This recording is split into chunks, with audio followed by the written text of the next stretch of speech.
Muy buenas noches a todos. Muchas gracias a la AMSI por este esfuerzo para poder generar estos espacios académicos tan importantes. En la noche de hoy tengo el honor y el gusto de presentar a dos grandes amigos. Primero el doctor Byron Enrique Piñeres Olave, quien es médico intensivista pediatra de la Universidad del Bosque, es ECMO especialista y coordina la unidad médica de la clínica Sommer con su programa de ECMO que recientemente fue galardonado como categoría plata, como Centro de Excelencia en la ELSO. Valga la oportunidad para felicitar a Byron, a su equipo. Creo que Byron es la persona que más ha trabajado de la Wake ECMO en Colombia y que más experiencia tiene en esa rama. Adelante, Byron, te dejo con con tu charla y muchísimas gracias por estar aquí con nosotros y compartir con nosotros tus conocimientos. Hola Otto, ¿qué tal? ¿Cómo estás? Hola a todos, muchísimas gracias por este espacio y a la AMSI por esta oportunidad de poder crear un espacio donde podamos todos los que somos gomosos y que nos encanta trabajar en ECMO, poder estar mostrando y discutiendo temas de bastante interés. Si uno mira esta radiografía, uno creería que un paciente de estos claramente tiene que estar en ventilación mecánica. Son unos pulmones que están bastante comprometidos de forma bilateral, al igual que esta. Un compromiso con una SRA grave en cuatro cuadrantes, derrame, etcétera. Al igual que esta, un paciente más pequeño, con neumonía necrosante, con neumotoras, que requirió tubos a drenaje y un compromiso pulmonar bastante extenso.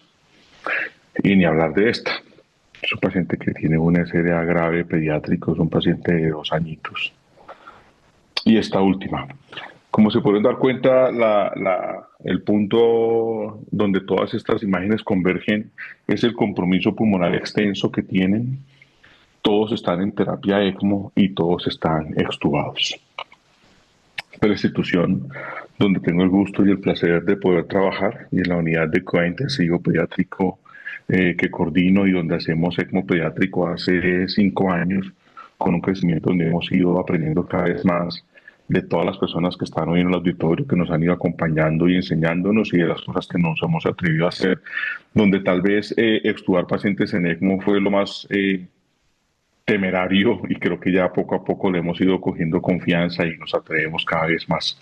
No tengo ningún conflicto de interés, tal vez mi gran conflicto es poderlos convencer de que sí se pueden extubar pacientes, se pueden extubar niños en ECMO y ojalá cada vez tengamos más pacientes en estas condiciones para poder facilitar todo lo que tiene que ver con su rehabilitación y mejorar su calidad de vida durante la terapia, que es una terapia bastante comórbida y con una probabilidad de fallecer que es alta y hablaremos de eso al final, de qué tanta relevancia puede tener un niño extubado y poder compartir con sus padres tal vez lo que puede ser sus últimos momentos de vida.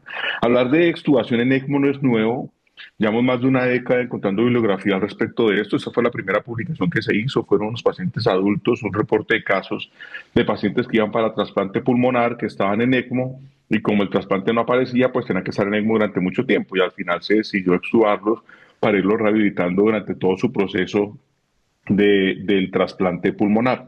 Y 3 años después aparece un reporte de casos de 3 pacientes pediátricos que fueron extubados también en condiciones de pacientes con enfermedad pulmonar importante que estaban dentro de un grupo de trasplante pulmonar y empezar a pensar que tal vez extubarlos era una posibilidad de poderlos rehabilitar y tener las mejores condiciones o las condiciones más óptimas para poderlos llevar a su trasplante pulmonar.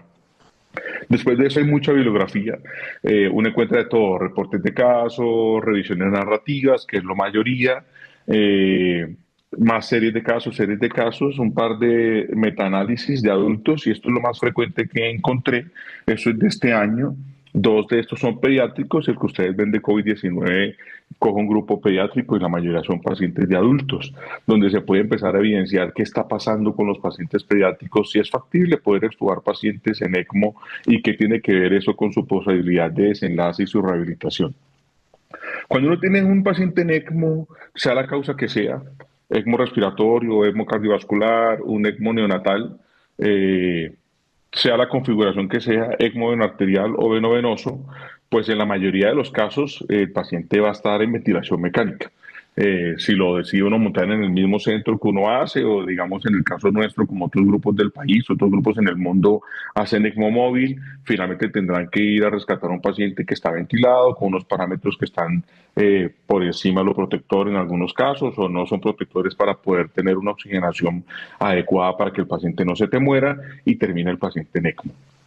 Tener un paciente ventilado obviamente tiene implicaciones como puede ser una sedación para que el paciente no compita con el ventilador, a veces con bloqueo neuromuscular para que el paciente se deje llevar con esos parámetros ventilatorios que tiene, pero esos pacientes claramente, y todos lo sabemos, y no es el tema de conversación de hoy, pues tener sedaciones o analgesias a dosis muy altas o bloqueo neuromuscular alto, eso tiene impacto negativo sobre el paciente y tenemos consecuencias como puede ser la abstinencia, que hagan delirio, dismotilidad intestinal, que se vuelve un verdadero problema al momento de empezar la vía enteral y que el paciente entonces haga hilo, etcétera, etcétera, o asociándose a deposiciones diarreicas, tal, con todo lo complejo que puede ser el manejo de un paciente de estos en la UCI. La inmovilización, tener un paciente ventilado, inclusive en programas que tienen movilización temprana, la literatura habla de úlceras de presión de un 10 a 20% en todo este tipo de pacientes, hablando de úlceras 2-3. Si hablamos de úlceras grado 1, pues ahí el porcentaje va a ser mucho más alto. Trombosis, con todo lo que implica no tener una movilidad adecuada de estos pacientes y sin lugar a dudas, un tema que cada vez tenemos más bibliografía al respecto es el desacondicionamiento físico y la miopatía secundaria al paciente que está postrado en la unidad de cuidados intensivos. Pero tal vez lo que más ruido hace y lo que más publicaciones se encuentra tener un paciente ventilado, pues claramente tendrá que ver con la neumonía asociada a la ventilación mecánica, que es un factor directo relacionado con la mortalidad. Y esto implica que es un paciente que probablemente dure más tiempo ventilado, lo estaba sacando de su problema y ya al final vuelve y se te infecta o vuelve y pasa algo y el paciente entonces tienes que ventilarlo 5 días, 7 días más, y eso va a llevar a que el paciente entonces su estancia en UCI sea más prolongada, su estancia hospitalaria sea más prolongada y son factores que pueden subrogarse con desenlaces fatales. Y obviamente lo que tiene que ver con la infección en un paciente en ECMO. Una cosa es tener un paciente en ECMO que vienes manejándolo por un SRA, una hipertensión pulmonar, un postoperatorio cardiovascular, lo que sea. Y otra cosa es que tengas un paciente que tenga una neumonía asociada a la ventilación mecánica y esté en ECMO, porque la sepsis y el ECMO, el desenlace es mucho peor. Entonces, fíjense que tener un paciente ventilado en ECMO tiene sus problemas, ¿cierto? Y sacando de un lado todo lo que tiene que ver con fisiopatología pulmonar, el solo hecho de estar con ventilación mecánica, perdón, implica complicaciones, implica una mayor comorbilidad y eso le da un peso a la enfermedad que puede hacer que el desenlace sea peor. Entonces, ¿por qué no extubar pacientes? ¿Cierto? ¿Por qué no? Si sabemos que el ventilador al final, el ventilador per se y todo lo que hay alrededor de la ventilación mecánica puede ser un problema para los pacientes, pues ¿por qué por lo menos durante ese tiempo que esté en ECMO, por qué no quitarle uno de los factores de riesgo para que su desenlace sea peor? ¿Qué ventajas puede tener uno tener un paciente en ECMO? Finalmente, quitar un ventilador vas a favorecer que no tengan más barotrauma. No es un secreto que cuando tenemos pacientes que tienes que montar en terapia ECMO, sea ECMO respiratorio o un paciente que salga un ECMO cardiovascular o el que sea, va a tener un compromiso pulmonar, ya sea porque tiene edema pulmonar en los cardiovasculares o por el SRA grave que hizo que terminara en ECMO. Y no tener una estrategia protectora o estar al límite de lo protector o sobrepasar esa estrategia puede generar más barotrauma y más lesión a un pulmón que por definición ya está dañado. Obviamente la toxicidad por oxígeno, eso es poco probable en un paciente que está con unas condiciones deleterias desde lo pulmonar. El compromiso hemodinámico y qué tanto te puede afectar por interacción cardiopulmonar tener un paciente en ventilación y qué tanto le puede favorecer que se lo quites y obviamente la neumonía asociada a la ventilación mecánica. Un punto importante que creo es de lo que más pesa cuando hablamos de extubación en pacientes en ECMO es poder hacer un descenso, inclusive poder eliminar los sedantes del tratamiento. En algunos casos habrá que dejarle para que el paciente no tenga desconfort con las cánulas, como independientemente de la forma en que esté canulado, pero sí poder quitar esos sedantes y quitarle un problema de encima y claramente la movilización temprana, que el paciente pueda favorecer su movilidad activa. Ya cada vez vemos más que movilizar pasivamente a un paciente tiene poco impacto en todo lo que tiene que ver con su rehabilitación en UCI y movilizarlo tempranamente de manera activa pues va a tener un apoyo importante. ¿Hay desventajas? Sí, probablemente Lorena más tarde hablará de eso, pero ¿qué desventajas tenemos de extubar un niño o de tenerlo despierto y que esté activo? Pues decanularlo. En este caso, ese niño está preparado para su decanulación en caso de que llegase a presentarse. Un edema agudo de pulmón, en estos casos en pacientes cardiovasculares, a veces la presión positiva sí que le facilita poder tener una fisiología cardíaca que le favorezca, pero pues uno puede hablar de que tal vez en un paciente con riesgo de edema pulmonar, pues una ventilación invasiva y esa presión positiva le puede favorecer. Y la agitación. Tal vez este es el problema más grande que hemos encontrado nosotros cuando extubamos un paciente y lo vamos a despertar y son pacientes que rescatamos de otros sitios o pacientes nuestros inclusive que han tenido que tener sedaciones muy altas para poder buscar una estrategia de ventilación efectiva y cuando empezamos a despertar los vemos abstinencia y delirio y eso sí que puede ser un problema. Y uno encuentra diferentes situaciones, qué ventajas puede tener uno cuando decide quitarle el ventilador a un paciente. Y lo que sí está demostrado en los diferentes papers que se han atrevido a mostrar sus series, uno de los puntos más importantes es la sobrevida de estos pacientes. Cuando se extuba un paciente en ECMO, sí se ha encontrado una sobrevida a día 28, a día 30, a día 60, a día 90, que es más alta que los pacientes que no se logran extubar. Uno pensaría que obvio, es muy fácil, es que extuban los aliviados. No, extubamos pacientes que están en ECMO. Un paciente en ECMO es un paciente que está muy enfermo, como le mostré con las radiografías al principio de la conversación. Entonces, pues son pacientes que están en ECMO, tienen disfunción orgánica múltiple, pero que al quitarle un peso de la ventilación mecánica, la sedación, moverlo, etcétera, pues va a favorecer que su sobrevida pueda estar a. Y uno encuentra en diferentes series que muestran eso. ¿Qué tanta puede ser la sobrevida de un paciente que logra extubar? Y pareciera inclusive que este porcentaje de sobrevida o pacientes que les va mejor tiene que ir directamente relacionado entre más temprano lo puedas extubar. Entre más rápido le quites el ventilador, son pacientes que tienen mejores desenlaces a futuro.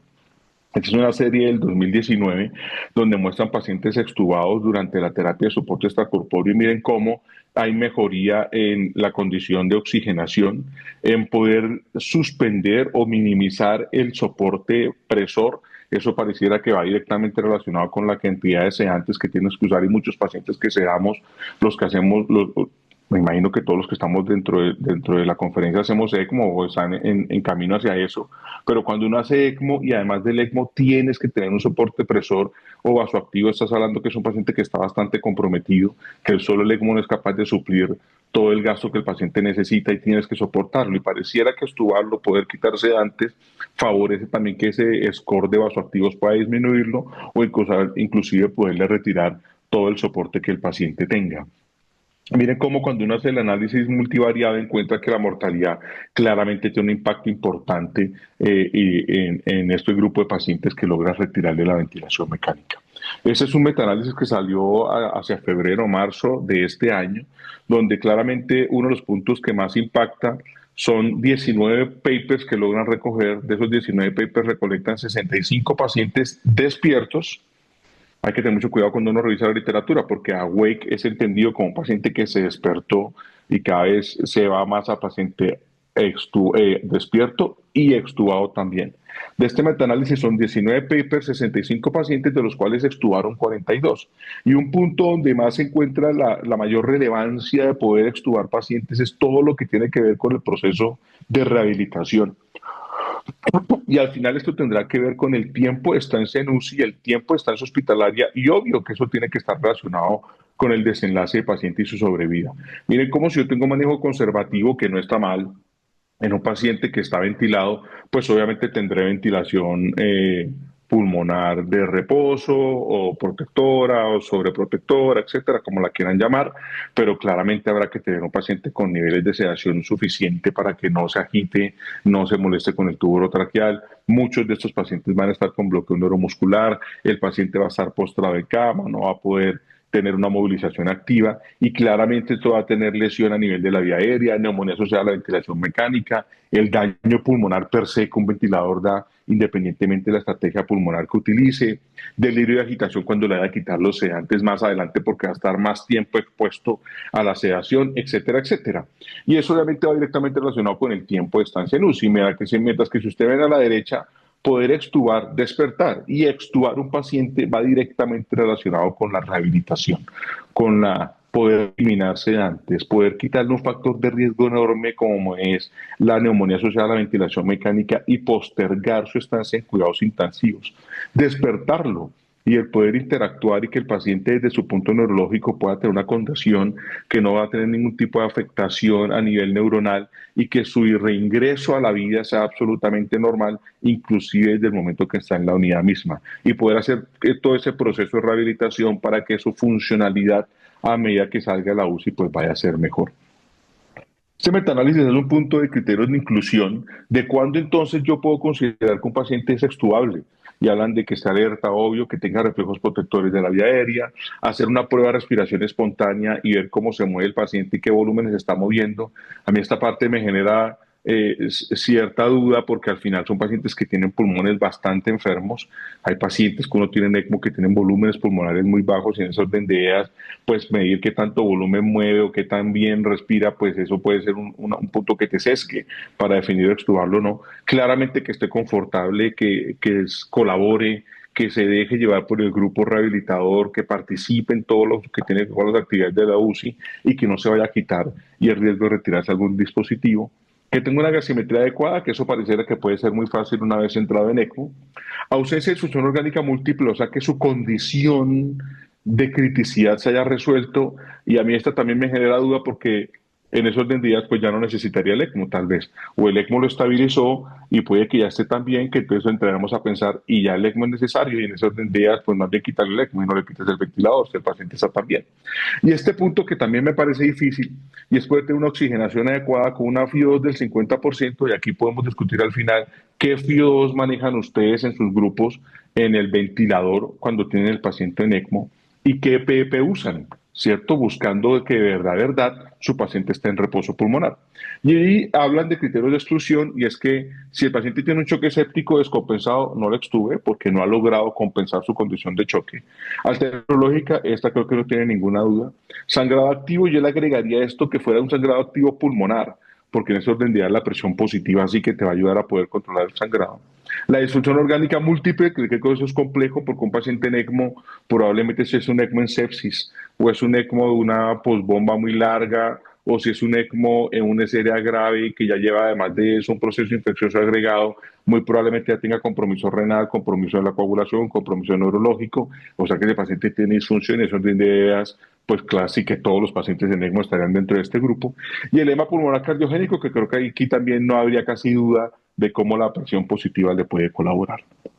La ESO hace estas recomendaciones, condiciones generales, casi todo tiene que ver mucho con el estado neurológico del paciente, ¿cierto? Y que el paciente no tenga una condición propia que sea dependiente de PEP para poder controlar la hemodinamia o su condición pulmonar. El intercambio gaseoso, vuelvo y les hablo, eso dependerá mucho de qué ECMO estemos haciendo y cómo lo estemos haciendo. Yo en lo personal pienso que si un paciente está en ECMO, lo ideal es que tenga gasimetría perfecta, pues porque para eso está en ECMO. Y obviamente mirar que toda la parte que tiene que ver con la colaboración, que los padres entiendan qué estamos haciendo en el caso del paciente pediátrico, en adultos que el paciente entienda lo que tiene que hacer, que no vaya a retirarse ningún dispositivo, que no corramos el riesgo de que se vaya a decanular o cosas por el estilo. ¿Qué hacemos nosotros? Y aquí les quiero compartir ya para el final la experiencia que hemos adquirido nosotros durante estos años en que decidimos estudiar nuestro primer paciente. Yo diría que nosotros aquí, en los criterios de inclusión, nos quedamos solamente con los primeros. Que se alerta, que tosa, que interactúe con nosotros. Siempre hacemos una prueba para mirar que no tenga tanto disconfort, más que para otra cosa, porque el disconfort nos llevará directamente a qué tipo de soporte le vamos a dar en la respiración una vez le quitemos el ventilador.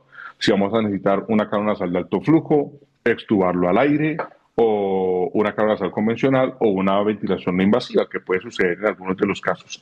Claramente que esté confortable y tal vez esta es la limitación más grande que tenemos cuando decimos extubar un paciente.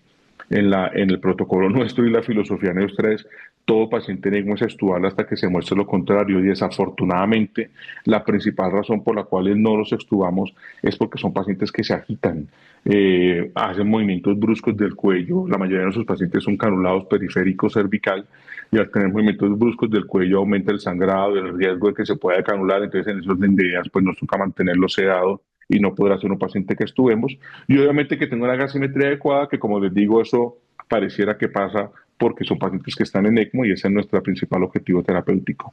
Y en la exclusión también nos quedamos con pocos, porque al final creemos que un paciente que está en ECMO, obviamente su condición de choque la vamos a ir corrigiendo en las primeras 48, 72 horas en la mayoría de casos. Luego el choque no sería un sitio o una condición para que lo podamos excluir. Para eso está en ECMO y para eso lo estamos tratando. Y la disfunción orgánica múltiple, por lo que les refiero, hay pacientes que tienen alteración renal, alteración hepática, la coagulación, etcétera. Entonces, pues había pacientes que no extubaríamos, teniendo en cuenta que muchos de nuestros pacientes están con compromiso renal, etcétera. Nosotros los extubamos y sigue con su terapia, con sus intervenciones para corregir el resto de órganos si así lo necesitase.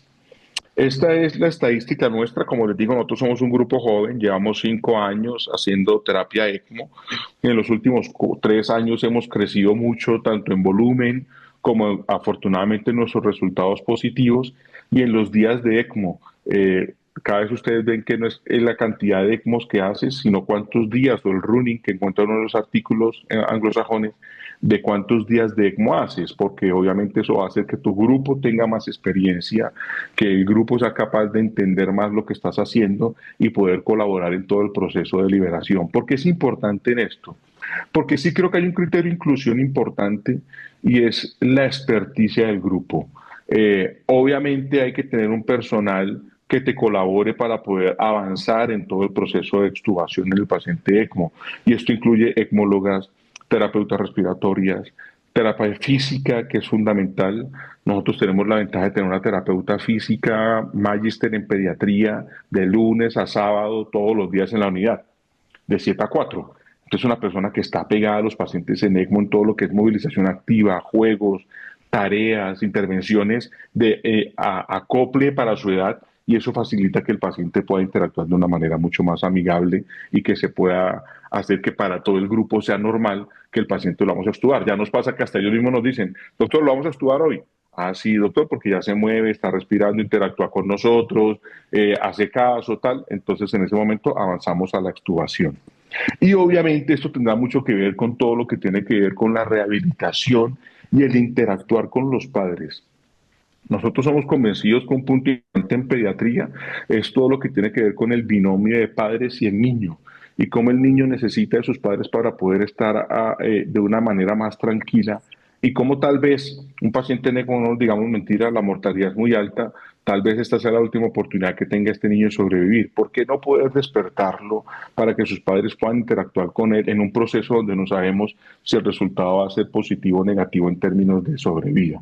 Y poder entender, y para nosotros para pediatría la lactancia materna sí que es importante en todo el proceso de rehabilitación y de lo que viene siendo la funcionalidad del paciente pediátrico para que las madres puedan interactuar en todo ese proceso de lactancia y que el niño esté más tranquilo en brazos de su madre, de su padre, que puedan jugar, que puedan estar con ellos, ponerle la pantalla si la usan, leerles un cuento, cantarles, cargarlos con todo lo que implica poder pasar un paciente con el circuito de la no invasiva, con la cánula nasal, con las cánulas del ECMO, con la línea arterial, etcétera, etcétera.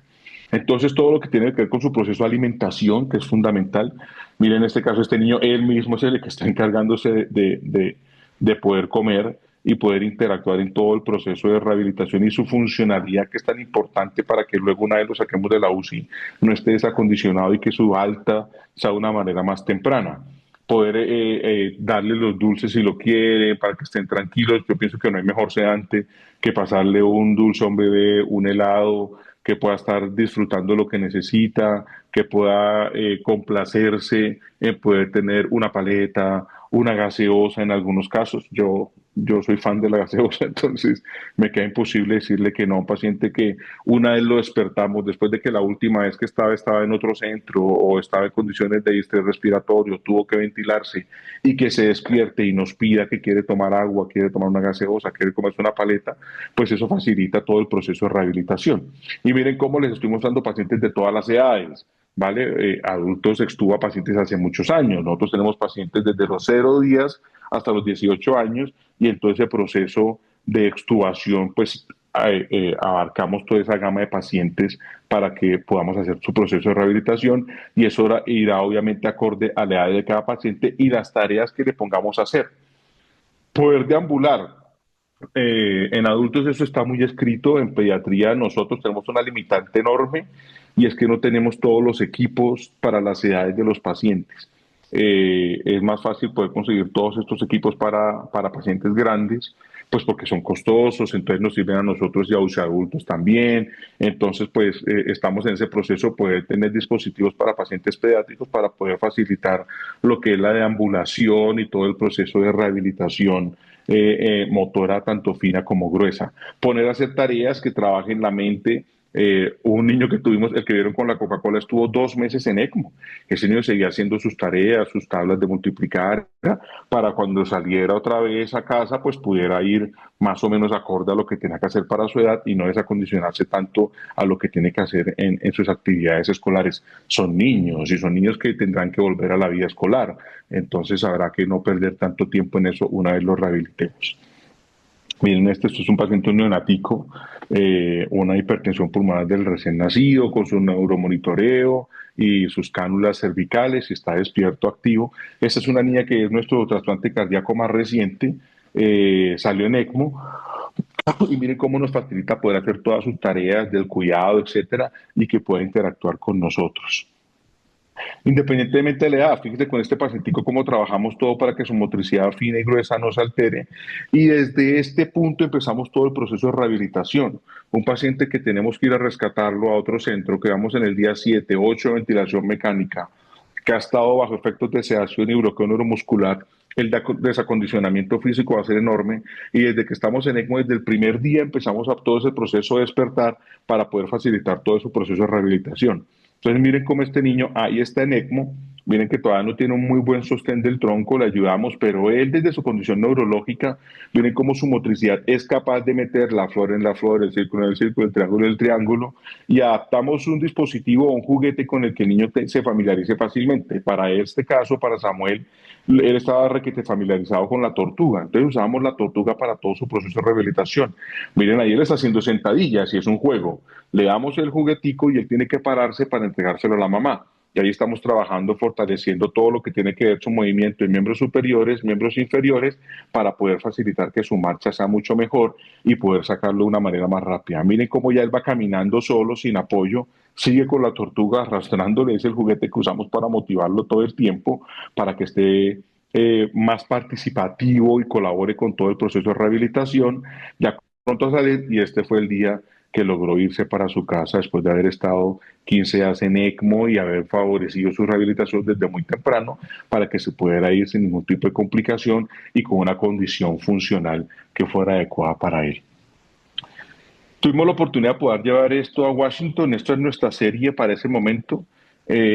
Mostramos qué es lo que hacemos nosotros en ECMO despierto, pero como les digo, en el caso nuestro todos son extubados. Hicimos una corte retrospectiva, ese era de 18 años, hicimos la recolección de junio del 2022 a marzo del 2025, ya después de eso hemos extubado más pacientes y tenemos más pacientes, pero en esta serie fueron 42 pacientes extubados de 155, casi el 30% de nuestra población, fíjense, son pacientes que terminamos extubando, que no es un número nada despreciable. Como la mayoría de esos, a diferencia de lo que pasa en otras latitudes, están en ECMO venoarterial.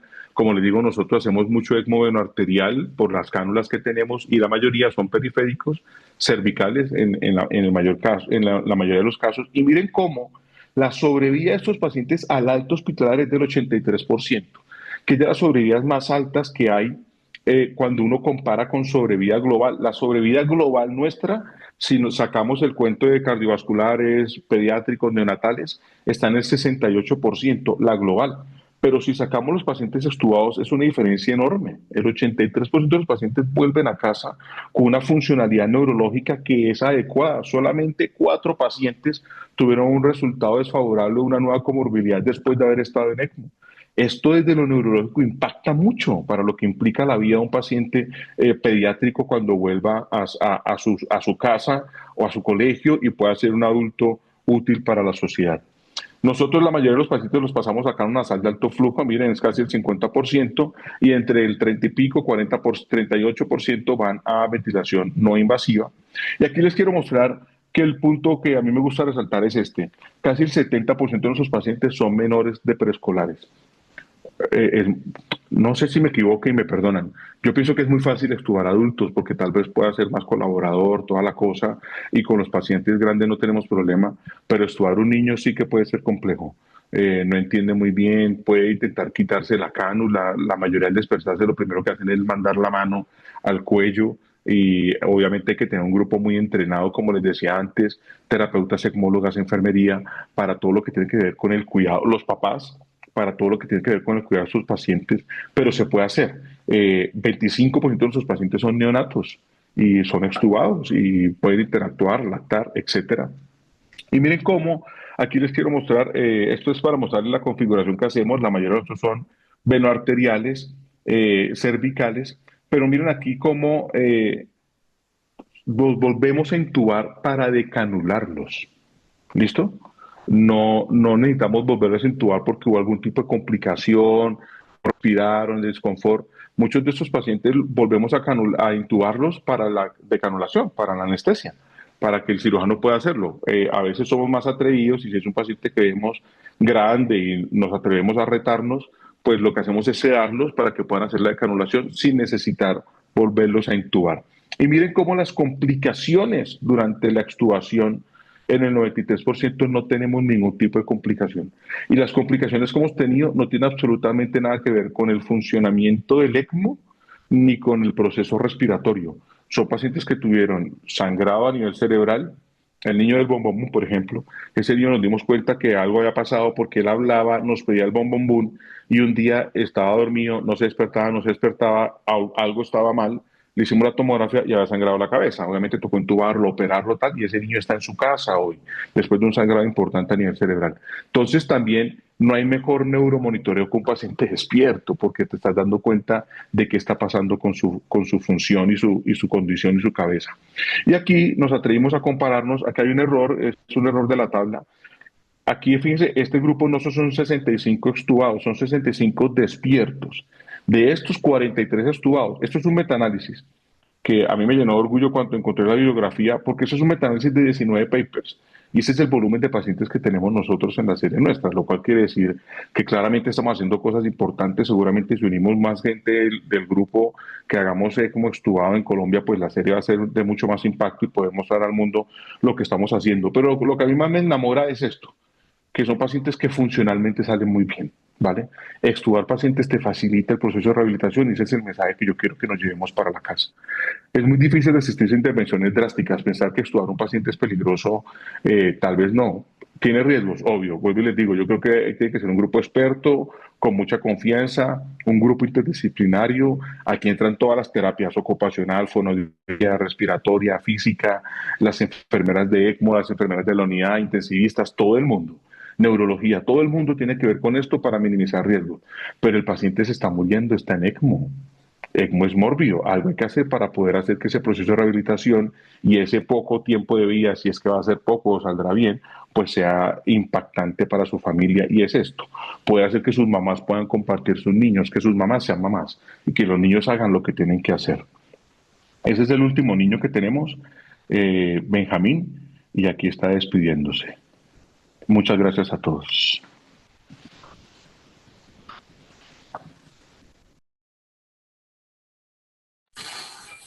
Byron, muchísimas gracias por tu presentación. Eh, yo, bueno, quisiera resaltar que definitivamente Awake ECMO es extubar el paciente. Creo que no es solo tenerlo despierto e intubado. Ese tema que tocas de involucrar a los papás es fundamental. Una publicación reciente en Latinoamérica de cómo fortalecer el cuidado intensivo pediátrico y uno de los puntos claves es que los papás no son visitantes. Entonces a los papás hay que meterlos en el manejo. Ya logramos que estén 24 horas en la unidad, lo que sigue es involucrarlos, no sacarlos para la terapia, no sacarlos para las movilizaciones, por el contrario, enseñarles y que nos ayuden a hacer eso. Ese es el siguiente paso que debemos dar. Mencionaste un punto importantísimo que es que necesitas un grupo de enfermería y de fisioterapia que sean autónomos. Qué bonito que el fisioterapeuta te diga, doctor, hoy voy a extubar al paciente, te cuento porque es un trabajo en equipo, pero pues que tú ya sepas que tienes un grupo que va a ser autónomo y propositivo. Eh, Dicho esto, pues vamos a escuchar a Lore. Lorena Acevedo es pediatra intensivista de la Universidad Nacional de Colombia. Recientemente obtuvo su título como epidemióloga clínica y se desempeña como pediatra intensivista en la en la Cardio y en la clínica del Country. La Cardio ha sido muy insistente en la investigación del manejo de la ventilación mecánica en el ECMO, y pues por esa razón Lore nos va a dar esta charla, haciendo la salvedad de que en ambos grupos, tanto en Sommer como en la Cardio y seguramente en todos los centros que hacemos ECMO en Colombia, pues nos gusta el Awake, pero también a veces nos gusta el ventilador. Entonces no quiere decir que Byron estuvo a todo el mundo y Lorena ninguno. Dicho eso, Lore, te dejo la palabra y como siempre es un honor compartir estos espacios contigo. Muchas gracias. Bueno, lo primero, espero que en estos 20 minutos poder compartir, como bien decía Otto, la experiencia que tenemos de ventilación mecánica en la cardio. Y pues nada, quiero darle las gracias por la invitación a esta sesión. Voy a compartir pantalla y ¿están viendo mi pantalla? Y la vemos. Sí, Lore. Vale, entonces si les parece apago la cámara para que tengamos una mejor señal que a veces se cae. Entonces, listo. Ya, entonces, como bien decía Otto, espero en los próximos 20 minutos poder traer a ustedes elementos que evaluar frente a un paciente en ECMO y ventilación mecánica, cuáles son sus pros y sus contras. Como bien decía Otto, pertenezco a la Fundación Cardio Infantil, básicamente la traigo porque es donde realmente siento que hemos investigado mucho acerca del ECMO y especialmente la parte de soporte ventilatorio en esta estrategia extracorpórea. Entonces, les quiero decir que no tengo un conflicto de intereses frente a la charla y como bien decía Byron, venimos recorriendo un camino largo. Los primeros casos de ECMO pues, se dieron ya hace más o menos alrededor de 53 años y cómo definitivamente la presencia de pandemias a través de nuestra historia ha llevado a que el ECMO tenga un uso creciente. La pandemia, sin duda, de la influenza A H1N1 del 2005 y recientemente el COVID-19 pues ha hecho que el número de soporte extracorpóreo en el mundo crezca de una manera muy importante en las diferentes modalidades, ya sea BB, BA y asimismo en ECMO RCP y cómo también han cambiado las etiologías y cómo definitivamente los datos que tenemos de supervivencia en ECMO han venido mejorando por múltiples razones y sin duda lo que todos buscamos ya no solamente es sacar a nuestros pacientes vivos, sino sin duda disminuir en ellos las secuelas y retornar a su vida diaria. Entonces, yo quiero traer a colación toda la historia que hemos tenido desde 1957 con el primer reporte y cómo realmente se ha venido trabajando un camino de cómo manejar el SRA y cómo hemos manejado y aprendido a empezar a cambiar los paradigmas a través de estudios. Inicialmente se manejaban pacientes con volúmenes corrientes de 12 a 15 y platós bastante elevados, como ustedes pueden ver en la gráfica, pero cómo a través de todo este estudio juicioso hemos venido cambiando y entendiendo toda esta mecánica respiratoria que permita que la ventilación mecánica sea gentil y realmente que se adapte a las necesidades para la recuperación de los pulmones de los niños que llegan a necesitarla. Y sin duda el ECMO pues trae un favor adicional en estos niños severos porque nos permite aún ser más gentiles en esa ventilación. Entonces, claramente vamos a ver cómo a través de la historia la APP inicialmente tenía una meta de su titulación para buscar mejoría en la oxigenación, pero luego vimos que realmente era un elemento clave para mejorar también esta mecánica y cómo tomó una gran importancia a través del tiempo todo este uso de la curva presión-volumen y toda esta importancia que traía la titulación sobre el asa inspiratoria y poder mirar ese punto de mínima inflexión para poder llevar a mi paciente a una ventilación en un rango de seguridad. Y posteriormente evaluar cómo todo ese proceso de reclutamiento se podía dar a través de diferentes herramientas como la curva que ya dije o el índice de estrés, y cómo nuevamente hacia los últimos años se han incorporado nuevas estrategias como el límite en la presión plató y cómo la driving pressure ha venido creciendo, dándonos posiblemente unos datos importantes acerca de esta mecánica y cómo poder ventilar teniéndola muy en cuenta. Y finalmente, en los últimos años, el auge de sumar estrategias de imágenes, ya sea como la tomografía o la ecografía a pie de cama, también ofrece herramientas valiosas. Entonces, definitivamente esta gráfica nos muestra que llevamos un gran proceso de construcción acerca del entendimiento de definitivamente las estrategias que permitan optimizar la protección del pulmón, no solamente en el ECMO, porque cuando tenemos ECMO en un paciente estamos ofreciendo un tercer pulmón a ese paciente.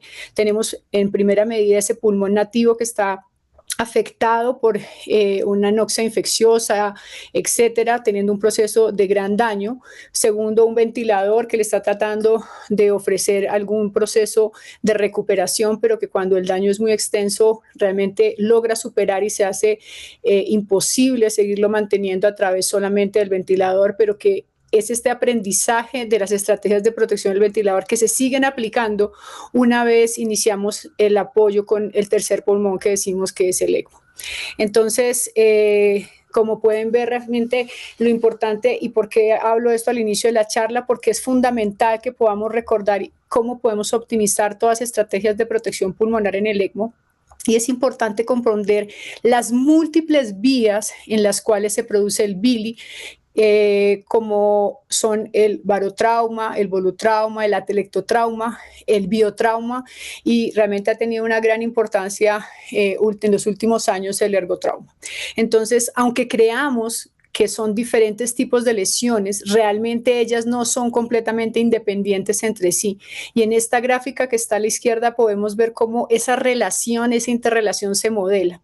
Entonces el BILI lo podemos comprender como múltiples procesos traumáticos en la ventilación mecánica positiva, en donde podemos generar ya sea tensión no fisiológica, podemos presentar sobredistensión alveolar, estrés en alta presión transpulmonar, por ejemplo, sumado a procesos de cierre y aperturas alveolares cíclicos en cada respiración, lo que provoca lo que llamamos respectivamente volutrauma, barotrauma y atelectotrauma.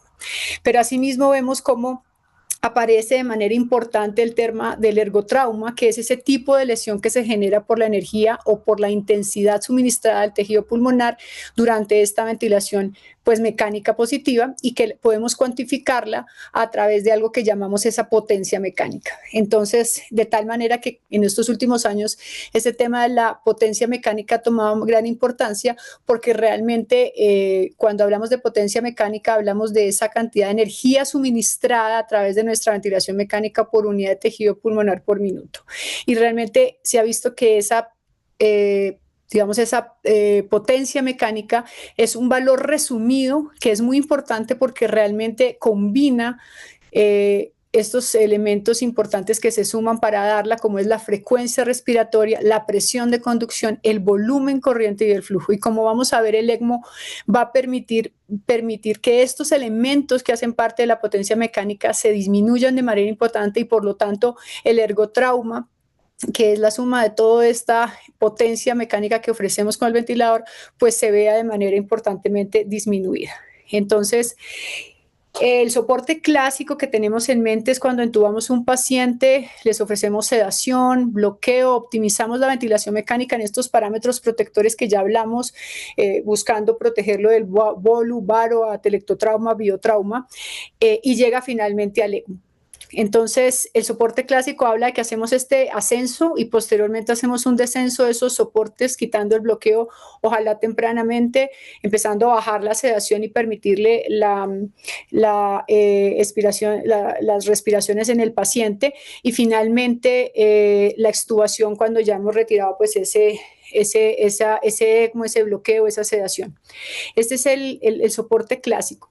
Y cuando hablamos de cómo realmente manejamos, o en términos generales, el soporte ventilatorio en ECMO, pues nos damos cuenta que realmente es una gran diversidad en que es un trabajo desarrollado en el 2014, realmente es una encuesta en donde trataba de mirar, bueno, cómo ventilamos los pacientes a nivel del mundo. Fue un estudio de 144 centros que reportan a la ELSO en 28 países, 26 continentes, de los cuales el 75% fueron neonatales y el resto pediátricos, y realmente en ese momento se dio cuenta que solamente el 27% de los centros tenían realmente protocolos desarrollados y formales para ofrecer esta ventilación mecánica, y realmente eso nos mostraba que había una falta de estandarización a nivel internacional.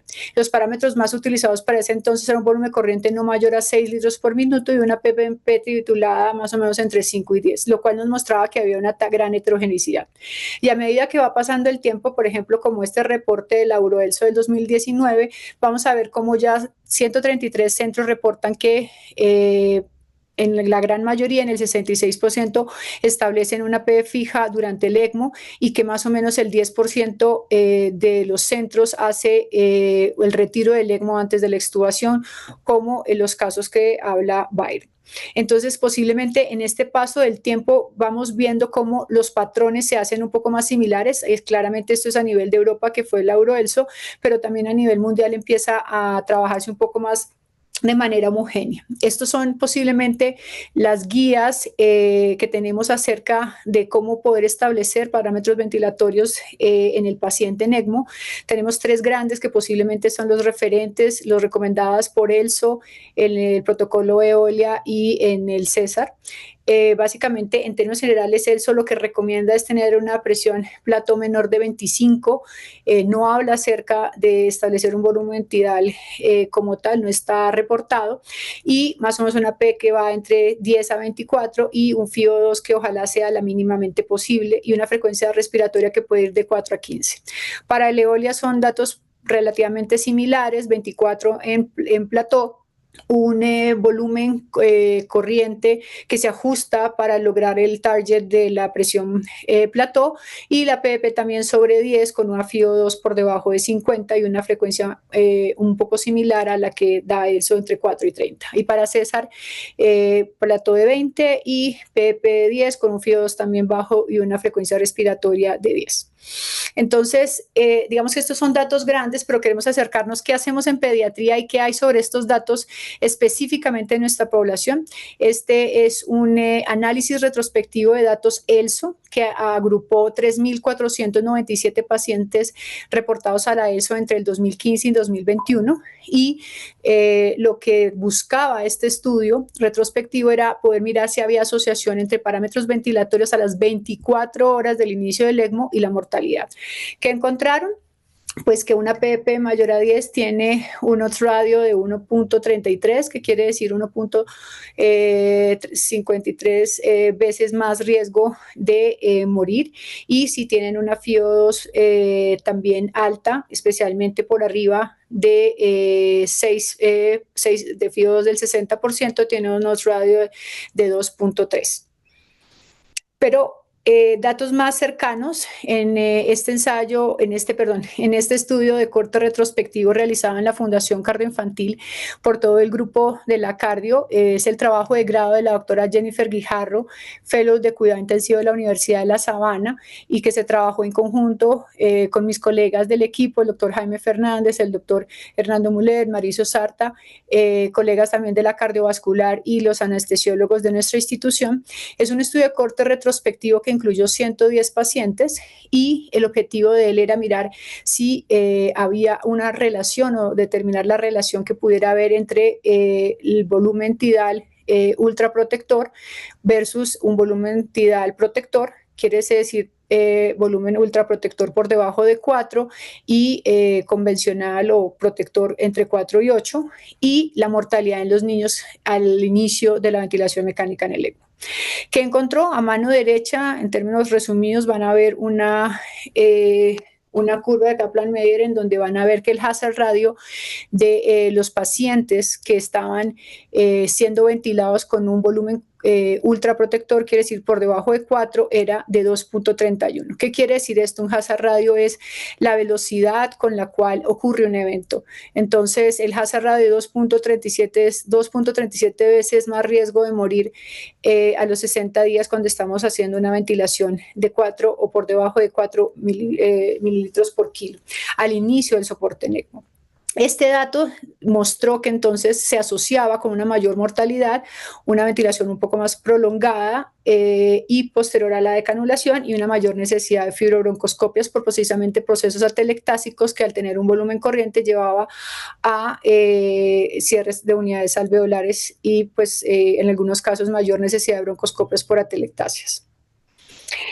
Entonces, tras este estudio, también hicimos en el mismo grupo de la Fundación Cardioinfantil, entonces tratamos de hacer una revisión sistemática y metaanálisis que buscaba evaluar la asociación que se encontrara entre los parámetros de ventilación mecánica y la mortalidad en los pacientes pediátricos que ingresaran por falla respiratoria al ECMO. En esta revisión sistemática y metaanálisis inicialmente logramos encontrar en las bases de datos 460 estudios, de los cuales tras todo el proceso quedaron 6 estudios finalmente, los cuales fueron observacionales, completando un total de 1.512 pacientes. ¿Qué se encontró? De manera resumida, este es un forest plot que muestra en los 2 estudios que justamente, vuelvo y lo repito, son pediátricos, había un odds radio de 4.7, que quiere decir un riesgo de 4.7 veces mayor de morir cuando estábamos teniendo una ventilación ultraprotectora. Como pueden ver, tiene un intervalo de confianza adecuado de 2.91. Y es importante aclarar, y ahí está en rojo, el índice de Higgins que tuvimos en este metaanálisis, que el índice de Higgins lo que quiere decir es básicamente que es de menor a 50, que es un trabajo en donde los estudios son homogéneos, quiere decir que los estudios son bastante consistentes entre sí y esta variabilidad observada del 38% se debe a diferencias reales entre los estudios y no al azar. Los estudios incluidos entonces mostraban que los resultados eran similares y por lo tanto las conclusiones de este metaanálisis podría considerarse como una conclusión global fiable y pues estable. Asimismo, encontramos que la mortalidad entonces estaba asociada con ventilación mecánica por debajo de 4 mililitros por kilo, que tuvieran presiones mesetas elevadas y una presión de conducción también elevada. No se encontró asociación entre la mortalidad, la fracción inspirada de oxígeno y la PEP. Y entonces, si solamente buscáramos información pediátrica para tratar de buscar datos acerca de recomendar o no un volumen corriente protector o ultraprotector, pues encontramos a PALIC, que todos nosotros como intensivistas pediatras realmente leemos, estudiamos y lo usamos en nuestra práctica, dado que es esta conferencia de consenso frente al SRA pediátrico. Y su último consenso, el PALIC 2, publicado en el 2023, realmente ante la ausencia de estudios aleatorizados de gran escala en niños frente a volúmenes ultraprotectores versus protectores, esto quiere decir por arriba de 4, entre 4 a 6 mililitros por kilo, no emitieron una recomendación definitiva frente a este parámetro particular. Así que PALIC mencionó que al ofrecer ventilación mecánica en ECMO, debíamos buscar la meta de protección pulmonar, con posiblemente buscar FIO2 menores de 50, PEPs altos, presión mesetas por debajo de 25 y presión pico por debajo de 25. Así que no logró recomendar los modos y parámetros exactos, dado que la evidencia actual frente a específicamente al parámetro de volumen corriente, pues sigue siendo difícil de determinar en pediatría. Claramente esto fue publicado en el 2023, cuando algunos de nuestros trabajos pues aún no se habían publicado. Pero no solamente ocurre en pediatría, sino que también hay estudios en adultos que apoyan esto. Este es un estudio en adultos, en donde lo que ellos buscaban era mirar si la estrategia ultraprotectora frente a la convencional había algún cambio en el biotrauma. ¿Cómo lo hicieron? Propusieron un estudio controlado, aleatorizado, prospectivo y ciego simple, en donde habían dos grupos, ventilación ultraprotectora y ventilación protectora estándar, y miraron el biotrauma, como a través de la medición de biomarcadores inflamatorios y de lesión tanto epitelial como endotelial, como la interleuquina 1 beta, la interleuquina 6, interleuquina 8, la proteína del sulfactante, angiopoietina 2, y realmente vieron que no había diferencia, pero tuvieron que parar el estudio, y este punto es muy importante, tuvieron que pararlo por futilidad, porque vieron que en el grupo de ultraprotectora había mayor mortalidad en un 45% versus un 17%. Entonces, finalmente, en términos generales, estas son, como ya lo habíamos mostrado, como lo había mostrado anteriormente, las guías que tenemos, y para los pacientes en ECMO, pues no está claro estrategias ultraprotectoras de menos de 4 si ofrecen algún beneficio adicional a estrategias protectoras. Sin embargo, es importante recalcar que si miramos la encuesta a nivel general de los centros, sigue siendo la estrategia más común reportada, como pueden ver en el estudio allí reportada de 2019, en donde posiblemente la mayoría de los centros sigue usando ultraprotectora.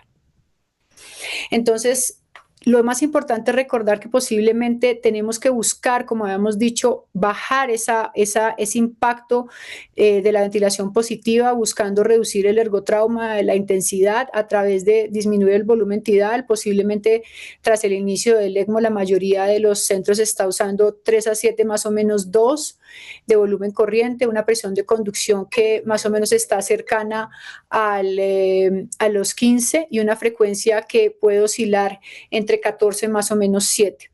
Con lo cual es importante aclarar que definitivamente tanto la presión de conducción más baja, así como una presión meseta también baja de 24, 25, y una presión de conducción por debajo de 15 han mostrado la mejor supervivencia, porque esto significa que estamos ofreciendo una estrategia en donde la potencia mecánica y todo este estrés frente al pulmón es inferior.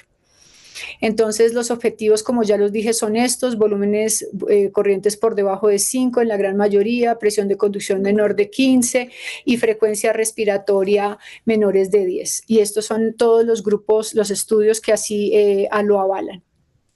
Entonces, en términos generales, podríamos decir que cuando vemos un paciente que tiene una mejoría en la mecánica, en la respiración y una reducción importante en todo este daño pulmonar, pues seguramente en una estrategia clásica vamos a hacer una reducción de la sedación, vamos a buscar con esta reducción que ya empiece a haber una respiración espontánea, lo cual mejorará la sincronización de la ventilación y el paciente, mejorará el reclutamiento, habrá movilización de secreciones y disminución de la miopatía diafragmática, porque el paciente está haciendo esta respiración. Pero en ese momento definitivamente tenemos que optimizar la sincronización entre el paciente y el ventilador para prevenir un daño adicional, en donde tenemos que estar muy atentos a las asincronías que se pueden presentar, que son de varios tipos: doble disparo, disparo inverso o retraso del ciclo. Pero definitivamente lo que quiero decir es que llevamos alrededor de muchos años teniendo evidencia de ventilación mecánica, en donde cada día hemos ido apropiando herramientas que nos permitan brindar una ventilación gentil, ventilación que permita la recuperación del pulmón y minimizar, en esto es importante, minimizar el daño que estamos ofreciendo o que pudiéramos causar con la ventilación mecánica, a través de una evidencia sólida y robusta que trae la ventilación mecánica, en donde encontramos no solamente estudio de casos y controles o cortes, sino que ya definitivamente encontramos ensayos aleatorizados controlados y metaanálisis y revisiones sistemáticas. Entonces, definitivamente podemos decir que hemos aprendido una técnica importante de soporte como es la ventilación mecánica, que cada día había una conciencia en los clínicos de hacerla y aprenderla de la mejor manera y buscar herramientas que nos permiten monitorizar si lo estamos haciendo de manera correcta. Entonces, esta mayor concientización de la ventilación mecánica protectora en el ECMO seguramente lleva a que seamos efectivos en una técnica que hemos venido depurando por años. Entonces, es clave recordar que la evidencia es robusta, gusta que cada día estamos estandarizando un poco más el manejo y que posiblemente si seguimos trabajando en esta área, el futuro puede ser prometedor para reducir al máximo no solamente el daño, sino maximizar el tiempo en la cual los pacientes se van a recuperar. Pero cuando estamos también con ventilación mecánica, tenemos otros factores a favor que nos pueden ayudar, y es que tenemos la posibilidad de tomar cultivos traqueales, que es una manera útil para identificar agentes etiológicos de neumonía en el paciente crítico, nos permite guiar el tratamiento y no solamente de manera empírica que pudiera llevarnos a usar antibióticos de amplio espectro, sino que podemos seguramente ir posiblemente más dirigidos. Podemos estimar el riesgo de neumonía asociada al ventilador contribuyendo a un manejo más precoz y dirigido y conocer la colonización de la tráquea, precediendo los signos y los síntomas, lo cual genera una ventana de oportunidad de previsión frente a un cuadro de neumonía asociado al ventilador. Y definitivamente también cuando tenemos ventilación mecánica podemos ofrecer algunas estrategias coayudantes, como por ejemplo el prono, en la cual hay varios estudios que muestran que en un prono temprano podría dar una mejoría o podría generar un efecto benéfico, como ustedes pueden ver en donde puede haber algún efecto adecuado o benéfico en el paciente en cuanto a la sobrevida a los 28 días usando un prono temprano. Esa es una revisión sistemática de la literatura. Y en lo mismo, en donde en un estudio prospectivo entre brono y supino pudo verse que había una mejoría o generaba un impacto positivo en un destete ventilatorio más temprano de ECMO y una menor mortalidad a los 60 días. Entonces, para resumir un poco, ¿qué puntos podemos encontrar a favor si ventilamos de manera mecánica a un paciente con todo esto? Pues que tenemos definitivamente 68 años de conocimiento de CRA y 53 de ECMO, que hemos venido ofreciendo ventilación protectora, que cada día aprendemos a usarla de mejor manera para tratar de mejorar y recuperar más rápido el daño pulmonar previo y minimizar ese daño asociado a la ventilación, que definitivamente tenemos evidencia robusta con estudios no solamente observacionales, ensayos clínicos, revisiones sistemáticas y metaanálisis, sino que podemos seguir construyéndola a través de los datos que podemos ofrecer con estudios a futuro, que tenemos una concientización en el grupo médico que hace ECMO de herramientas que nos permiten realmente poder tener una mejor o brindar la mejor ventilación protectora, que tenemos metas claras de monitoría y entendemos la importancia de hacer un seguimiento estricto de presión de conducción, presión meseta en estos pacientes, que tenemos la posibilidad, cuando tenemos un paciente ventilado a través de todos los parámetros de monitoría de la mecánica, tratar de lograr disminuir las asincronías con el paciente, porque claramente es difícil captar este PSIL que algunas veces está ahí, pero nos ofrece herramientas en el día a día, en el minuto a minuto, cuando evaluamos la mecánica de nuestro paciente, porque además contamos cada día con modos avanzados en soporte ventilatorio que permite asimismo soltar el paciente de una sedación y permitirle que haga respiraciones, pero no solo eso, sino que empiece también a darse la fase de rehabilitación y tengamos mejor sincronía. Podemos a través de estos modos tener sedantes en menor proporción y además podemos tomar secreciones, como ya había dicho, traqueales, que nos permitan tener estas herramientas a favor para poder minimizar el uso de antibióticos de amplio espectro cuando posiblemente colocaríamos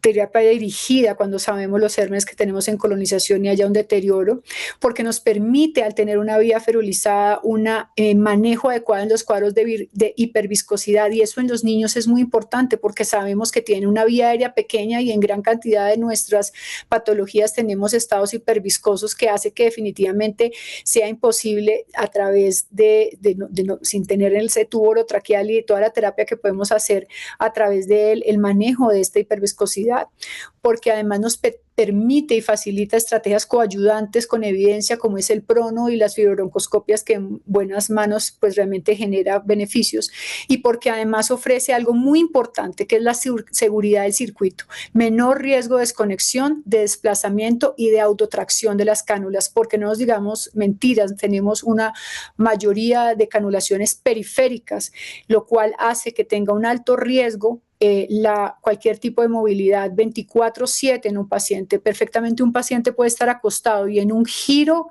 dormido desplazar la cánula. Y cuando una cánula se desplaza o definitivamente hay la tracción y el retiro de la cánula, es una catástrofe, porque nadie tiene al instante, en menos de minutos, un cirujano cardiovascular para reposicionar esa cánula.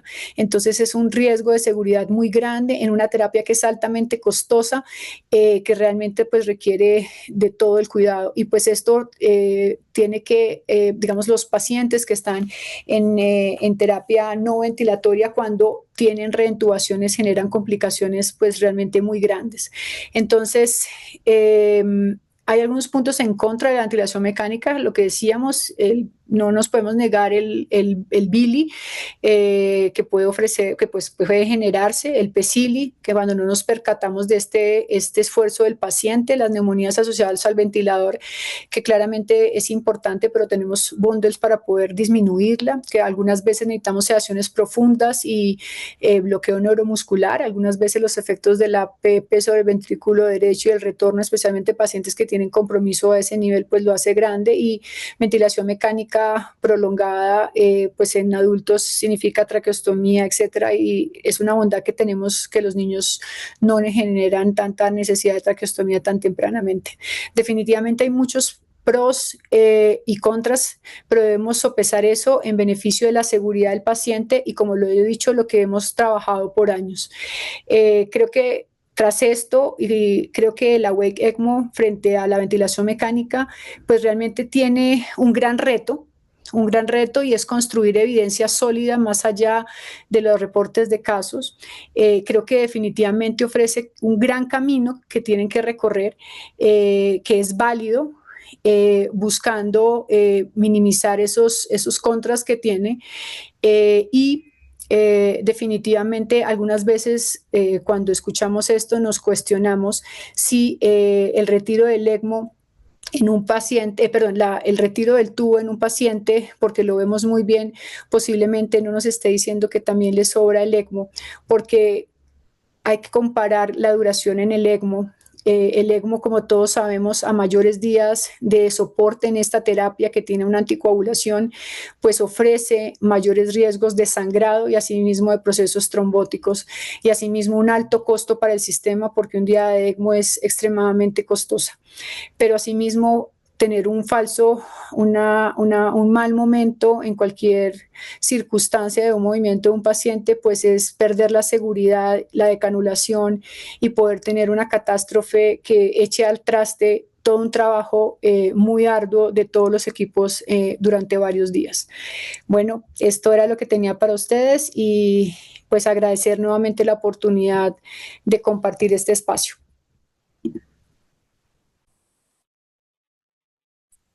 Lore, muchas gracias por tu presentación. Creo que demostraste pues todo el trabajo de investigación que han venido haciendo. Creo que algo que es indudable, pues es que el paciente que canulamos en ECMO, pues cuando lo canulamos está intubado y lo vamos a tener que ventilar. Y pues sí que es importante que definamos cómo lo vamos a ventilar. Y como lo mostró Byron, y lo mostraste tú, pues no todos los vamos a poder llevar a una wake, y vamos a tener que trabajar mucho en el ventilador. Mm, Byron de pronto había planteado una discusión que quería tener inicialmente, y que de pronto quisiera preguntarles a ambos, y es cómo ventilan a los pacientes inicialmente. Byron hablaba de la FiO2 y hablaba del PEP. Yo de pronto agregaría el modo ventilatorio. Eh, ¿Qué estamos haciendo en los centros? Quisiera pues escucharlos, y mientras vemos si hay preguntas de pronto en el público que pueden dejar ahí en el chat. Gracias. Las damas primero. Ah, bueno, nosotros para arrancar siempre es importante varias cosas, anotar. Tenemos un paciente sedado y bloqueado. Hacemos una programación del ventilador en donde tenemos una FiO2 baja, Usualmente arrancamos posiblemente entre 40 a 45. Una frecuencia respiratoria también baja, pero tratamos de disminuirla proporcionalmente a la edad, más o menos 2 desviaciones estándar de la edad que tengamos. Y una PDP que titulamos a través de varias estrategias, miramos el índice de estrés, miramos un Pivotool a través pues, de la herramienta de Pivotool y 2 puntos arriba del punto de mínima inflexión, y más o menos puede estar entre 7 a 10, dependiendo del paciente, y un volumen corriente titulado que se acerca entre 4 a 6, y un FIOS, como lo decía, bajo. Y como lo decía, sedado y bloqueado el paciente. No sé, Nosotros, Byron. cuando empezamos, el 78% de los pacientes que nosotros tenemos en ECMO son pacientes que hacemos ECMO móvil, que los rescatamos ya sea aquí mismo en el área metropolitana de Medellín o vamos a otras ciudades. Entonces son pacientes que lo que nosotros hacemos es toda la anestesia cuando vamos a hacer la canulación, y ya cuando nos devolvemos, volvemos solamente con sedación, no usamos bloqueo. No usamos bloqueo en el paciente, al menos que tengamos sangrado, alguna cosa importante, que tengamos que hacer intervenciones y tal. Pero si no, dejamos solamente analgesia y sedación con morfina y ketamina. ¿Qué hacemos nosotros? Lore lo mostró muy bien en su presentación. Nosotros buscamos estar dentro de esos estándares de lo que hasta ahora la evidencia ha demostrado que va a ser lo más protector dentro de ECMO. Nosotros lo hacemos PEPs que están alrededor de 8 o 10, presiones control que están alrededor de llegar a tener una presión pico y una presión plato que no supere los 20 centímetros de agua, máximo 24, donde ahí no pasamos. Lo hacemos la mayoría en asisto controlado por presión, entonces pues el volumen corriente será una resultante de lo que estemos haciendo con esa presión que estamos programando. Con eso casi siempre esa presión de conducción va a estar disminuida, obvio, y obviamente dependerá de si está bloqueado o no está bloqueado y qué tanto ese paciente pueda asistir la ventilación mecánica. Pero lo que hemos visto nosotros, que es una cosa que ya sometimos a publicación y esperamos darle la sorpresa pronto, es que muchos de esos pacientes con esos parámetros de presión que tiene para poder lograr tener lo que PALIC recomienda hasta ahora, pues el volumen corriente será una resultante de eso. Y encontramos pacientes que tienen volúmenes corrientes 2 por kilo, 3 por kilo, 4 por kilo. La mayoría es muy raro, muy raro que tengamos un paciente por encima de 5 mililitros por kilo de volumen corriente. Porque eso será un pulmón casi que sano, ¿cierto? Entonces es poco probable que eso no suceda. Les puedo contar, y no anecdóticamente, y lo veremos en la serie que publicaremos, hay pacientes que mueven 2 mililitros, 3 mililitros en total. ¿Listo? Eso es una cosa que uno se sorprende, ¿cierto? Y son pacientes que al final les va muy bien, salen adelante, están en su casa, tal. Entonces, es la estrategia que hacemos, ¿cierto? Lo que buscamos siempre es no pasarnos de esa presión plató. Hacemos lo mismo con la frecuencia respiratoria, eso va a ir muy variable dependiendo de la edad y del paciente, y ahí sí eso variará mucho. Y la FIO2, eso sí lo tenemos casi que protocolizado, 35, 45, 40, no pasa de eso, o sea, siempre mínimo 35, máximo 45% de FIO2. No hacemos más, pues porque el paciente está en ECMO y el ECMO empieza a andar bien y ya con eso logramos las metas de oxigenación y ventilación temprana. Así es como empezamos. Casi siempre, eso es el primer día. La mayoría de el grupo de pacientes que nosotros extubamos se extuban en el segundo día, cuando ya logramos controlar muchas cosas, ver y tal. Hacia las 48 horas ya se estará extubando. O antes. Es raro que sean las primeras 24 horas, lo hemos hecho un par de veces, pero así empezamos siempre la estrategia como los ventilamos a todos.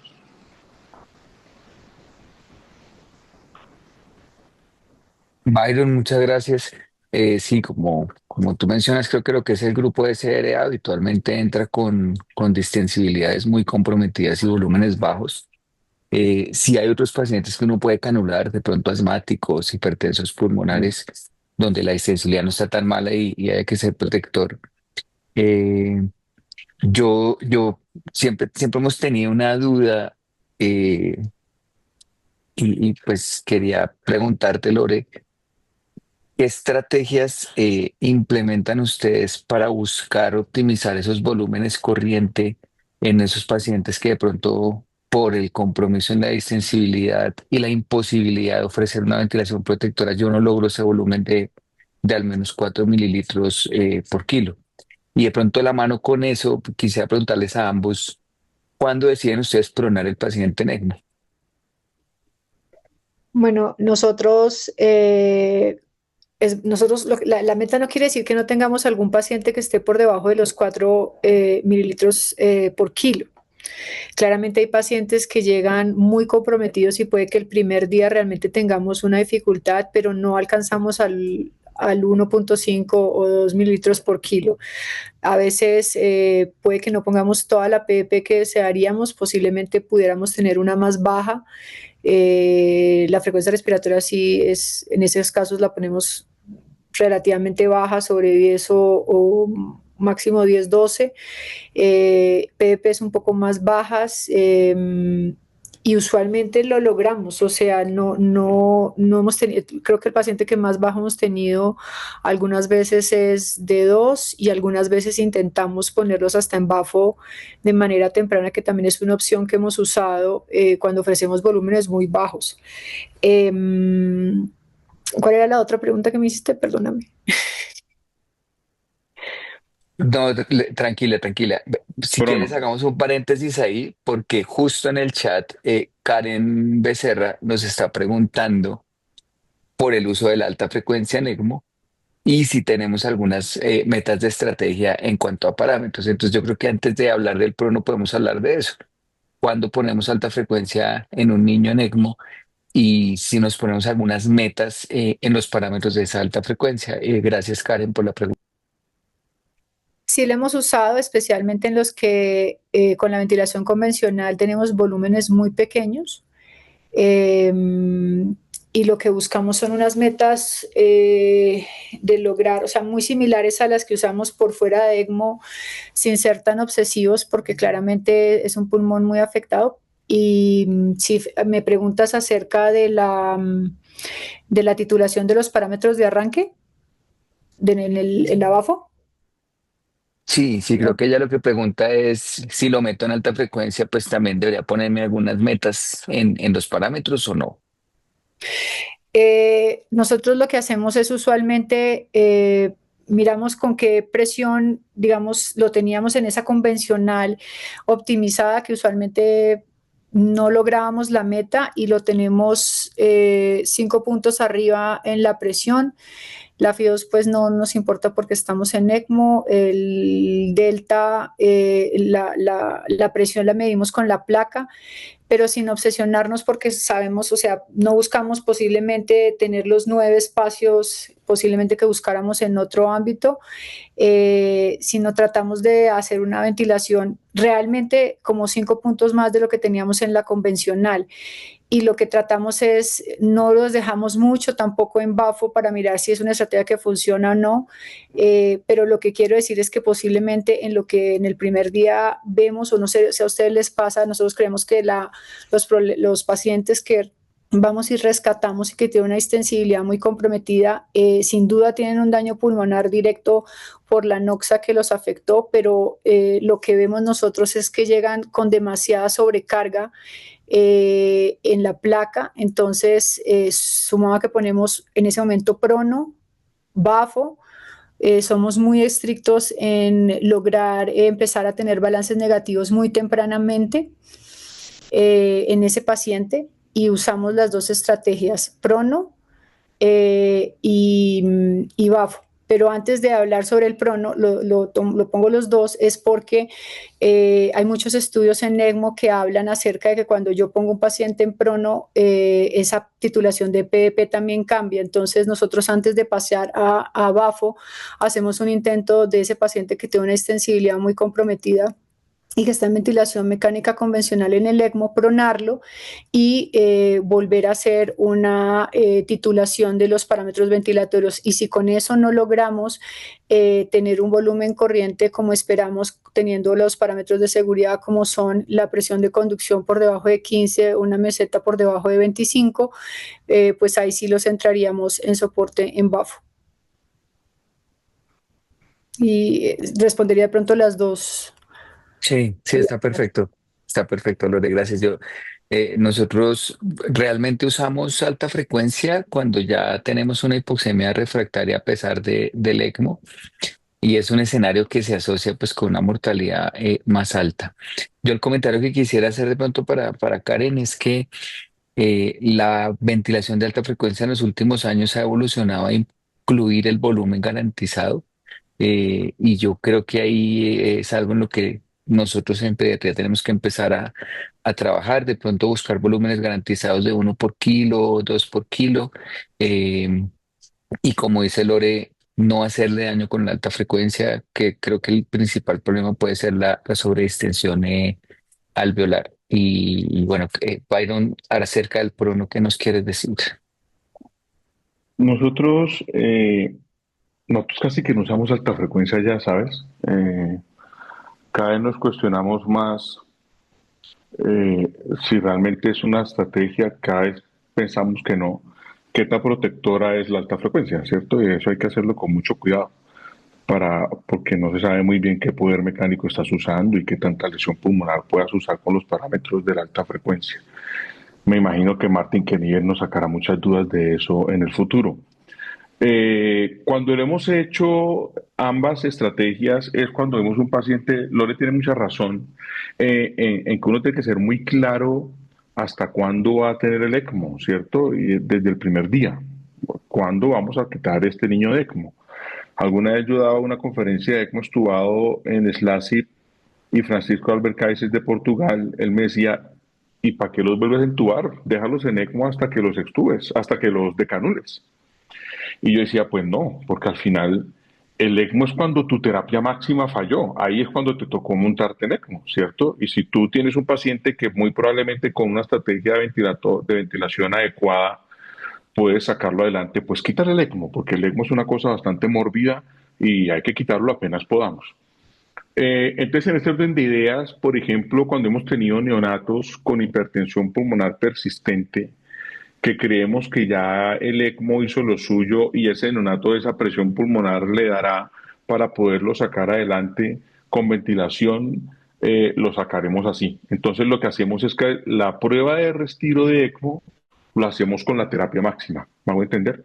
Entonces ese paciente de una vez hacemos la prueba de retiro en alta frecuencia, parámetros dentro de lo normal, si se puede decir así, óxido nítrico, y ahí hacemos la prueba de retiro. Si todo sale bien, lo sacamos de ECMO y ahí ya será más fácil de escalar la ventilación que tener que estar subiendo otra vez a poner más cosas.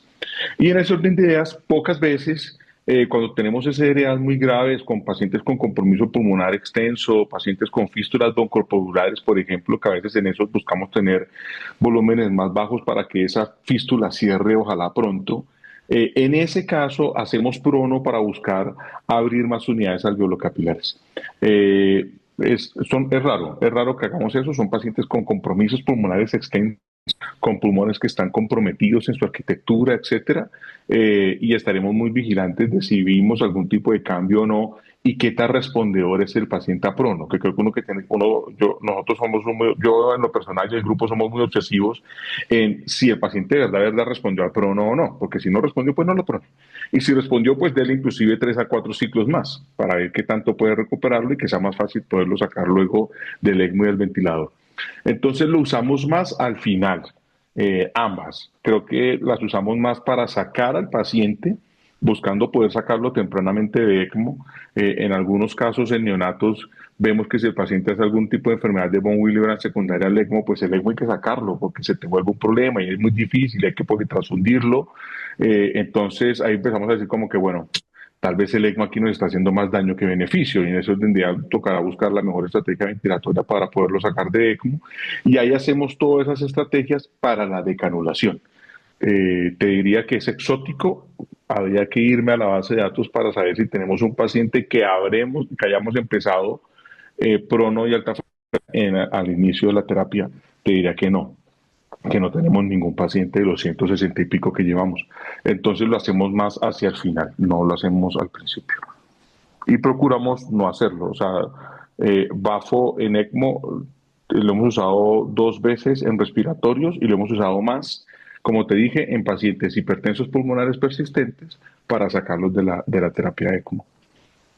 Una cosita pequeña, así como dice Byron, no es que sea usual. Cuando yo hablo de que lo ponemos, no es que sea algo que estamos todo el tiempo montando en el paciente en ECMO, pero claramente, como dice Byron, nos llegan algunos casos en donde realmente el compromiso pulmonar es muy extenso o donde tenemos unas fugas muy grandes y les damos la opción con la BAFO y evaluamos el paciente, porque también, no sé, la experiencia que tienen los otros grupos, pero también si el paciente está ante una fístula de gran volumen, preferimos entrar en cirugía rápidamente antes de iniciar la coagulación, así que es un punto en que queremos darle la opción de volúmenes bajos para tratar de ver si se puede dar un cierre de este proceso de broncopleural, y si no, entrar rápidamente a hacer una corrección quirúrgica en tiempos adecuados, que para nosotros posiblemente es lo más temprano a la entrada, para minimizar los riesgos que tengamos de procesos de mayor sangrado cuando ya estamos con anticoagulación y un sistema de ECMO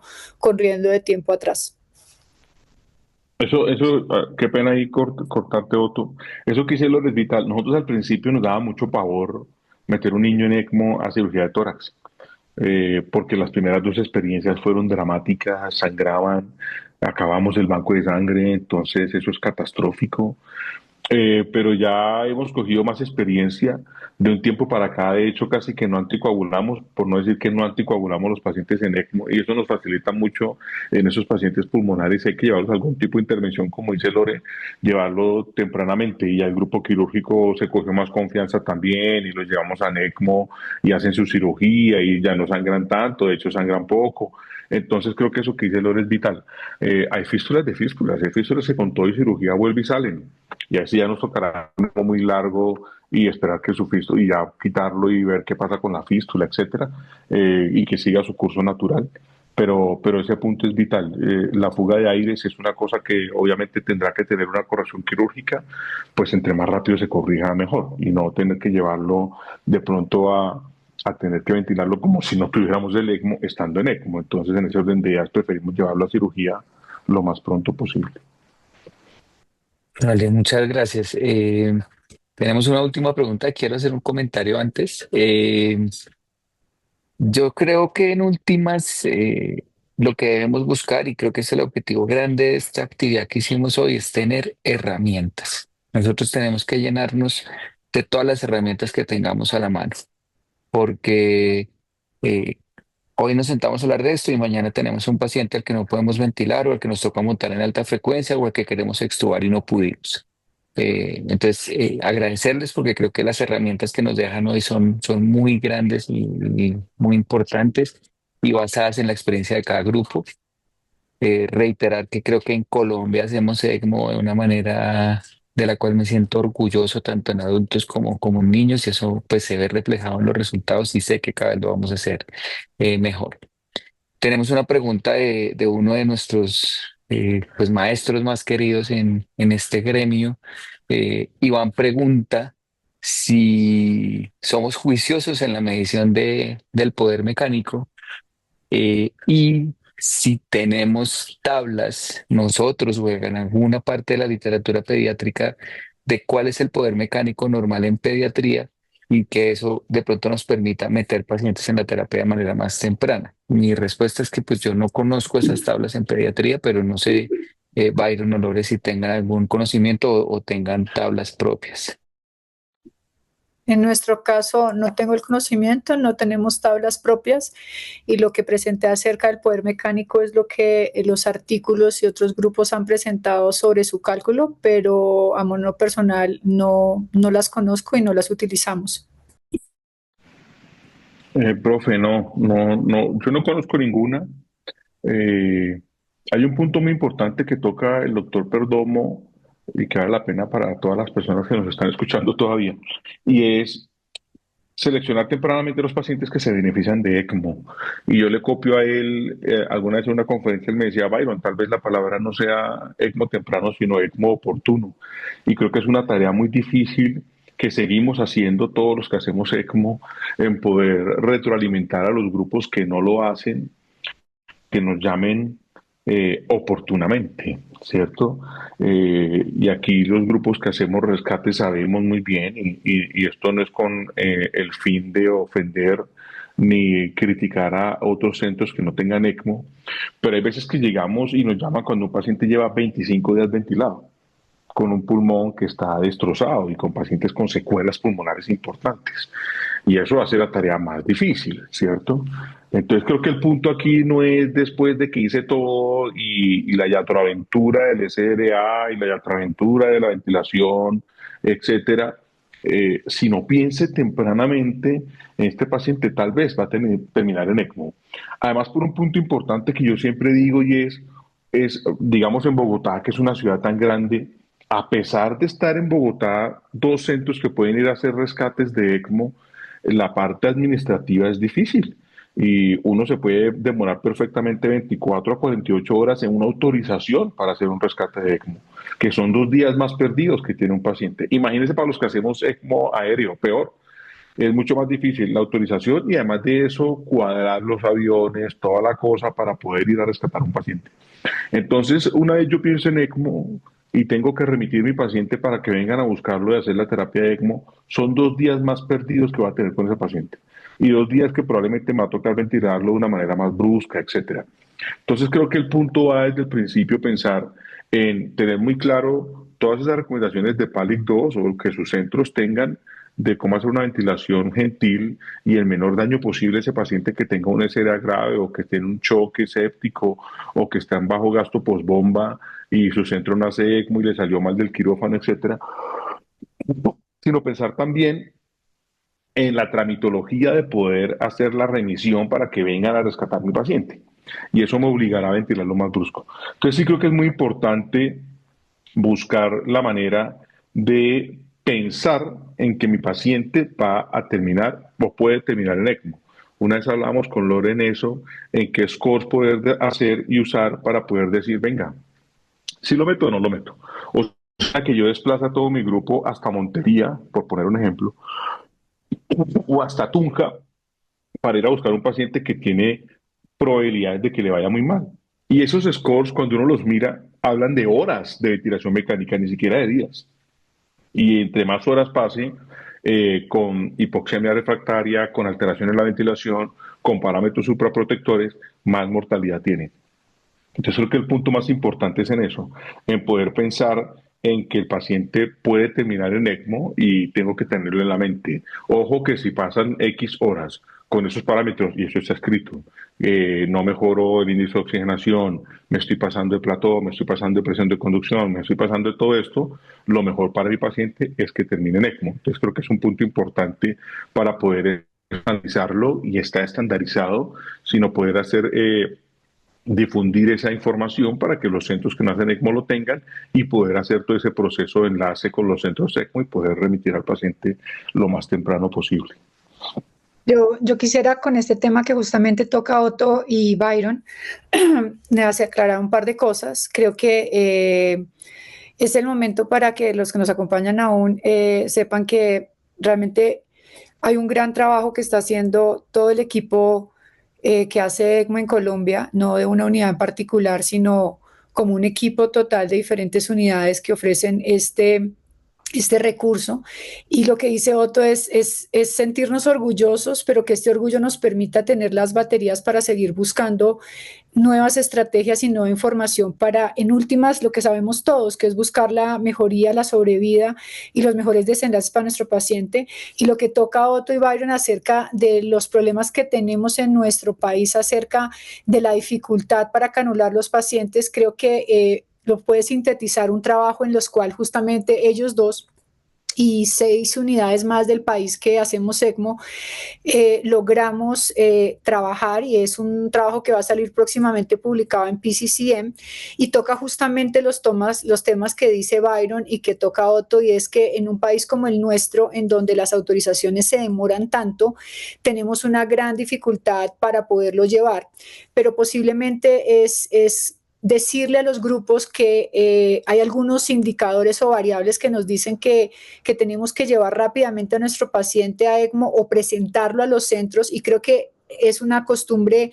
que debemos empezar a tener, y es poner en alerta a un paciente, comentarlo a un centro para que lo tengan en cuenta y poder hacer un seguimiento. Y en el mundo ideal es que un centro de ECMO pudiera tener esa comunicación previa con los equipos para posiblemente algunos no llevarlos a ECMO porque finalmente tras el ajuste de soporte ventilatorio, etcétera, mejoran, pero aquel que no tiene esa mejoría, tenerlo en cuenta para poder hacer rápidamente todo un proceso que se agilice.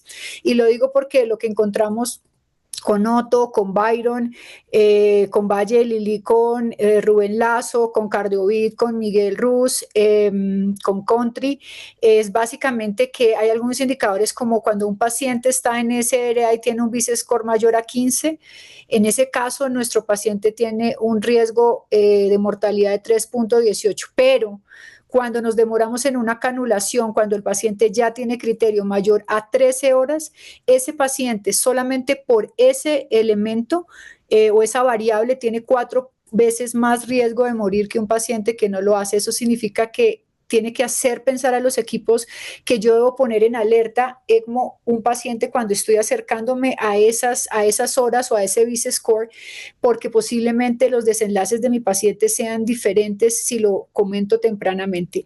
Y alguna vez lo hablamos con Otto, y así como hay toda una ruta distrital y una ruta para cuando hay pacientes con hipoxia neonatal que se mueven rápidamente a los centros para hacer su tratamiento y su terapia, pues así mismo debería haber toda una ruta que pudiera priorizar las autorizaciones de los pacientes que están en ese área y que requieran ECMO, porque cuando podamos mostrar estas cifras podemos ver que si lo canulamos tarde y entra en ECMO va a ser más costo, porque va a ser un ECMO difícil, porque posible va a ser un ECMO con mucha comorbilidad, un ECMO que sería diferente si lo hubiéramos entrado en otras condiciones. Y cuando estamos además hablando que a pesar de todas esas vicisitudes, nuestro equipo a lo largo de Colombia, de las diferentes unidades, trata de hacer su mejor esfuerzo, como bien decía Otto, este trabajo que estamos publicando nos debe llenar de mucha alegría y orgullo, y es porque lo que mostramos es que en la corte que estamos presentando, nuestra sobrevida es superior a las que ha presentado en 2 publicaciones anteriores los análisis retrospectivos de ELSO.